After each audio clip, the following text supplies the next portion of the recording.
Hello everyone and good morning, Mr. Zikri as our lecturer in Economy and Business Landscape Analysis. My name is Zulfa and today I'll be discussing about the regulatory framework in Indonesia's green hydrogen energy transition. Population growth, economic development, and technological advancement in recent years driven the global steady rise in energy consumption. Indonesia's energy consumption has mirrored the growth of economy, which in average has grown about 4.44% during the period of 2013 until 2022. Based on the type of energy, fossil fuel, especially oil, is the most dominant final energy consumption in 2022. On the primary energy mix, Indonesia still highly rely on fossil fuel, dominated by coal and oil in energy generation. As mentioned in the Government Regulation Number 79 of 2014 on National Energy Policy, Indonesia commit to reduce the emission by adding the share of renewable energy in its national energy mix, aims to enhance energy transition to achieve the nation's energy independence, resilience, and sustainability.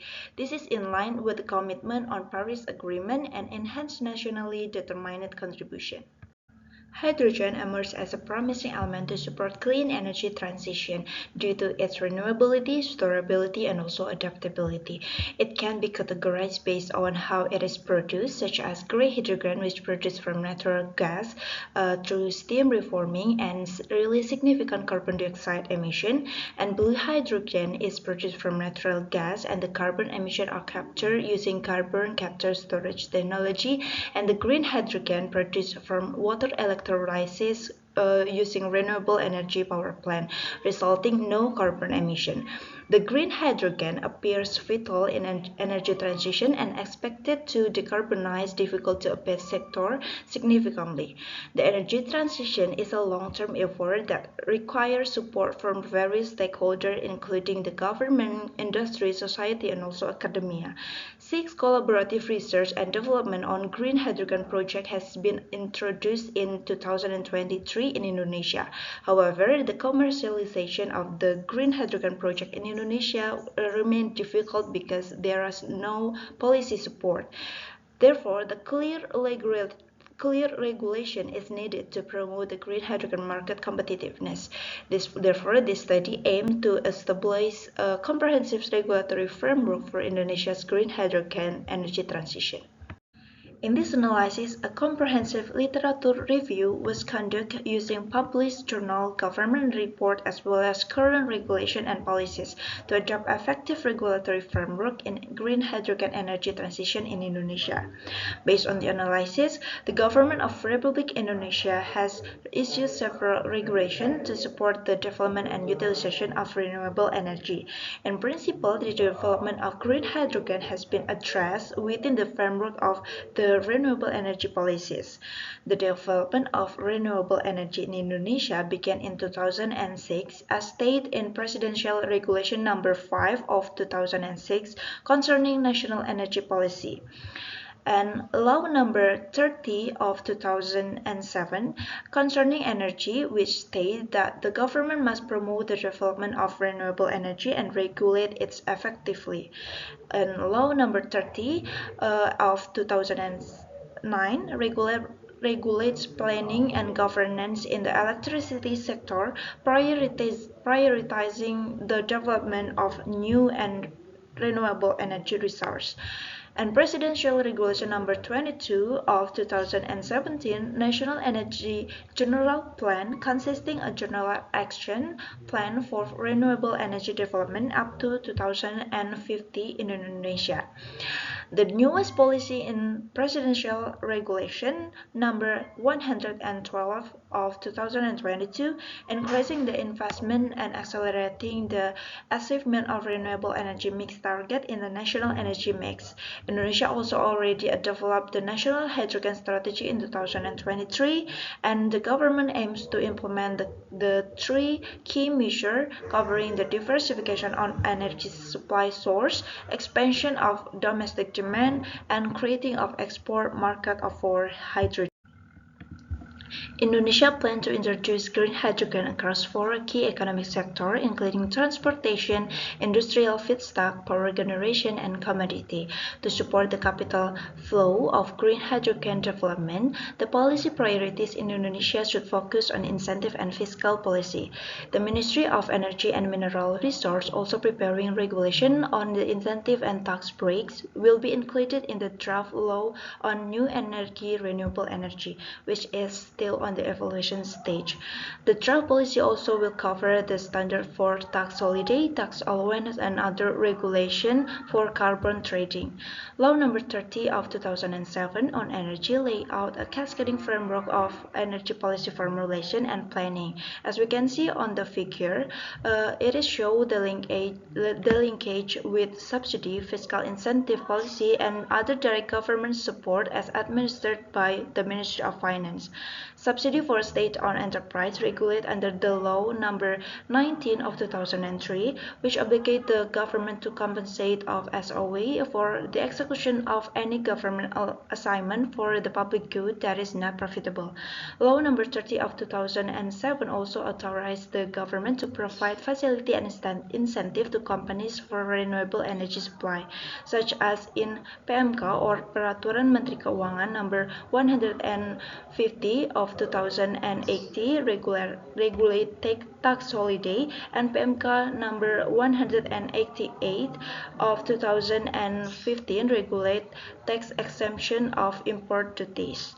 Although Indonesia government has introduced various policies and regulations to promote renewable energy, the further concentrate action are needed, particularly in setting clear target and incentive for hydrogen research and development project, encouraging private investment in hydrogen infrastructure, establishing detailed implementation policies for green hydrogen development procedure, and also encouraging international cooperation for technology and knowledge transfer.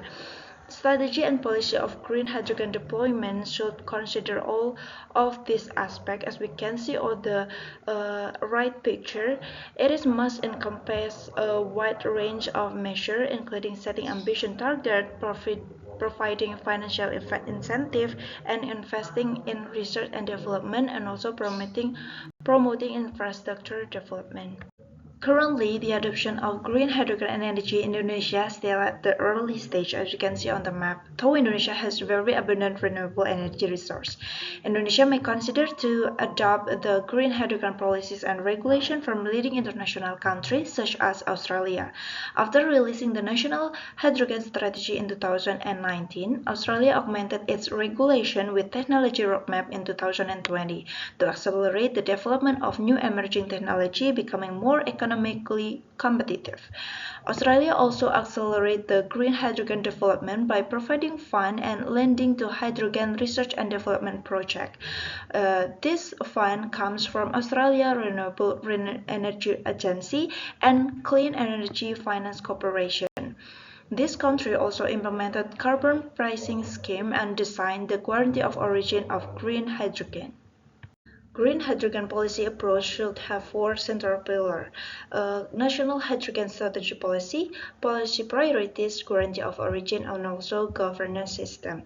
Utilizing the current energy regulatory landscape framework, Indonesia can strategically design clear regulation and policies for green hydrogen deployment.